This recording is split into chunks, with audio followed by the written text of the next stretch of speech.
മുസ്ലിം league ഉൾപ്പെടെയുള്ള വർഗീയ ശക്തികളുമായി കൈകോർക്കുന്ന കോൺഗ്രസ് ഒരു കാലത്ത് ലീഗിനെ അകറ്റി നിർത്തിയിരുന്നു. മുസ്ലിം ലീഗ് മതശക്തിയാണെന്ന് ചൂണ്ടിക്കാട്ടിയാണ് അടുക്കാതിരുന്നത്. കോൺഗ്രസുകാർ CH മുഹമ്മദ് കോയയുടെ മത ഊരിച്ചത് പറയും രാഷ്ട്രീയ നിരീക്ഷകൻ അഡ്വക്കേറ്റ് ജയശങ്കർ. ഇനി കാണാം അക്കാലം.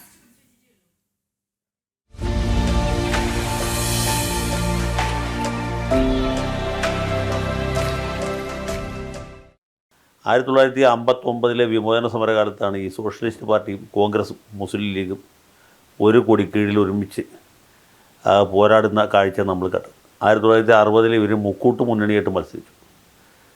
ഭൂരിപക്ഷം കിട്ടിക്കഴിഞ്ഞപ്പോൾ ഇവർ മന്ത്രിസഭയിൽ എടുക്കാനായിട്ട് കോൺഗ്രസ് കൂട്ടാക്കിയില്ല. കാരണം ലീഗ് പോലെ ഒരു വർഗീയ പാർട്ടിയുമായിട്ട് കൂട്ടുചേർന്നത് കേരളത്തിൽ കുഴപ്പമുണ്ടാക്കിയില്ലെങ്കിലും വടക്കേ ഇന്ത്യയിൽ ഒരു വലിയ വിഷയമാകും എന്നവർ ഭയപ്പെട്ടു.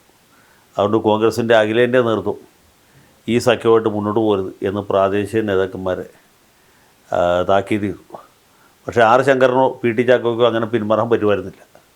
അതുകൊണ്ട് അവർ KM സീതി സാഹിബിനെ സ്പീക്കറാക്കി മന്ത്രിസ്ഥാനം നിഷേധിക്കുകയും ചെയ്തു. സീതി സാഹിബ് മരിച്ചപ്പോൾ ആ സ്ഥാനത്ത് CH മുഹമ്മദ് കോയയെ സ്പീക്കറാക്കി. അപ്പോൾ പിന്നെയും കുരുക്കുകളുണ്ടായി. കാരണം ഒരു ലീഗുകാരനെ സ്പീക്കറായിട്ട് എടുക്കുന്നത് പോലും ശരിയല്ല എന്ന നിലപാട് ആ സമയമായപ്പോഴത്തേക്കും അഖിലേന്ത്യാ കോൺഗ്രസ് നേതൃത്വത്തിനുണ്ടായിരുന്നു. പ്രത്യേകിച്ച് കോൺഗ്രസ് പ്രസിഡൻ്റായിരുന്ന സഞ്ജീവ് റെഡ്ഡി ഉറച്ച നിലപാടുകാരനാണ്. അതേ തുടർന്ന് ലീഗ് പാർട്ടിയിലെ മെമ്പർ സ്ഥാനം അംഗത്വം രാജിവെച്ചിട്ടാണ് CH മുഹമ്മദ് കോയ സ്പീക്കറായത്. അതുകൊണ്ടാണ് CH തൊപ്പി ഊരി സ്പീക്കറായി എന്ന് പറഞ്ഞത്. പക്ഷേ മാസങ്ങൾക്ക് ശേഷം അദ്ദേഹം രാജിവെച്ചു. കാരണം ലീഗുമായിട്ട് ഒരു തരത്തിലുള്ള ബന്ധവും പാടില്ല.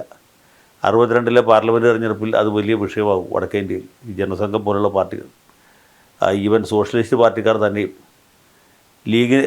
ലീഗുമായിട്ടുള്ള ബാന്ധവം ഒരു ചർച്ചാ വിഷയമാക്കും എന്ന് തോന്നിയതുകൊണ്ടാണ് ഓൾ ഇന്ത്യ കോൺഗ്രസ് ലീഡർഷിപ്പ് അങ്ങനെ ഒരു തീരുമാനമെടുത്തത്. അതേ തുടർന്ന് CH സ്പീക്കർ സ്ഥാനം രാജിവെച്ചു. പിന്നീട് അവർ കമ്മ്യൂണിസ്റ്റ് പാർട്ടിയുമായിട്ട് ഒരു നീക്കുപോക്കുണ്ടാക്കി. അത് പരസ്യമായൊരു ധാരണയൊന്നും ആയിരുന്നില്ല, ഒരു രഹസ്യ ധാരണ ഉണ്ടാക്കി. അത് കഴിഞ്ഞ് 65 തെരഞ്ഞെടുപ്പിൽ മാർക്സിസ്റ്റ് പാർട്ടിയുമായിട്ട് ഇതുപോലെ രഹസ്യ ധാരണ ഉണ്ടാക്കി. 67 ആയപ്പോഴത്തേക്കും അത് പരസ്യമായ ധാരണ ഒരു സഖ്യത്തിൻ്റെ ഭാഗവുമായി. ഈ തെരഞ്ഞെടുപ്പ് സഖ്യം ഉണ്ടാക്കുന്ന സമയത്ത് തന്നെ നമ്പൂരിപ്പാട് ലീഗിന് ഉറപ്പ് കൊടുത്തിരുന്നു, സപ്തകക്ഷി മുന്നണി അധികാരത്തിൽ വരികയാണെങ്കിൽ ലീഗിന് 2 മന്ത്രിസ്ഥാനം നൽകാം എന്നുള്ളത്. അങ്ങനെയാണ് അഹമ്മദ് കുരിക്കളും CH മുഹമ്മദ് കോയയും മന്ത്രിമാരായത്. അങ്ങനെയാണ് ആദ്യം കാലിക്കറ്റ് യൂണിവേഴ്സിറ്റി, പിന്നീട് മലപ്പുറം ജില്ലയും ഉണ്ടായത്. ഇത് രണ്ടും ഉണ്ടായതിനു ശേഷമാണ് മാർക്സിസ്റ്റ് പാർട്ടിയും ലീഗ് തമ്മിലുള്ള ബാന്ധവം കുഴപ്പത്തിലായതും അവർ RSPയുടെയും CPIയുടെയും കൂടെ കുറുമുന്നണിയിലേക്ക് മാറി. അതിനെ തുടർന്നാണ് 69 അച്യുതമേനോൻ്റെ മന്ത്രിസഭയിൽ മുഹമ്മദ് കോയയ്ക്ക് ആഭ്യന്തര വകുപ്പ് കിട്ടിയത്. തുടർന്നും ലീഗ് കേരളത്തിലെ മുന്നണി രാഷ്ട്രീയത്തിലെ ഒരു പ്രധാനപ്പെട്ട ഘടകമായിട്ട് മാറിയത്. ലീഗ് ക്രമാനുഗതമായിട്ട് അതിൻ്റെ ശക്തി വർദ്ധിപ്പിച്ചു. മലബാറിൽ മാത്രമല്ല, തിരുവിതാംകൂർ, കൊച്ചി ഭാഗത്തേക്കും അവരുടെ സ്വാധീനം ക്രമാനുഗതമായിട്ട് വർദ്ധിച്ചു. മുസ്ലിങ്ങളുടെ ഏക ബാർഗൈനിങ് ഏജൻ്റായിട്ട് അവർ മാറി.